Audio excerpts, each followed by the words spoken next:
पिछले एक साल में रुपी अपने रिकॉर्ड लो पर चल रहा है और ये पहली बार है कि रुपी डॉलर के अगेंस्ट में 91 का लेवल क्रॉस कर चुका है। पिछले 10 ट्रेडिंग सेशन में रुपी 90 से गिर के 91 पे आ गया है, जो कि इन्वेस्टर्स के लिए बहुत ही ज्यादा शॉकिंग है।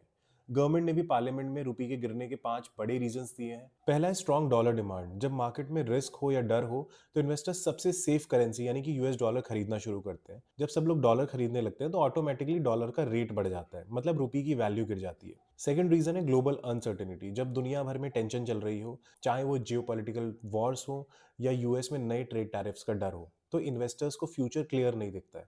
तो वो रिस्क लेने से डरता है और वो मार्केट से दूर रहना पसंद करता है, जिससे करेंसी प्रेशर में आती है। तीसरा है हाई ऑयल प्राइसेस। इंडिया जरूरत से ज्यादा क्रूड ऑयल को इंपोर्ट करता है। जब ऑयल महंगा होता है तो हमें पेमेंट करने के लिए ज्यादा डॉलर्स खर्च करने पड़ते हैं। इससे कंट्री से डॉलर बाहर जाता है और रुपी ऑटोमेटिकली वीक होता है। फोर्थ है ट्रेड डेफिसिट। इसका मतलब हम इंपोर्ट ज्यादा कर रहे हैं और एक्सपोर्ट कम कर रहे हैं। और फिफ्थ है फॉरेन फंड आउटफ्लो। इसका मतलब है इंडियन स्टॉक मार्केट से फॉरेन इन्वेस्टर्स अपना पैसा वापस लेके जा रहे हैं। अगर मार्केट का डेटा देखें तो उसके अकॉर्डिंग भी यही कुछ रीजंस हैं, क्योंकि फॉरेन इन्वेस्टर्स ने इस साल इंडियन मार्केट से रिकॉर्ड 18 बिलियन डॉलर्स निकाल लिए हैं। और इसका सबसे बड़ा रीजन है यूएस इंडिया की ट्रेड डील, जो कि मार्केट में बहुत ज्यादा फियर क्रिएट कर रही है। लेकिन एक बहुत बड़ा क्वेश्चन ये भी है कि इन सब में आरबीआई इंटरवीन क्यों नहीं कर रहा है। हालांकि आरबीआई चाहे तो एक्शन ले सकता है, क्योंकि उसके पास यूएस डॉलर्स के रिजर्व्स हैं।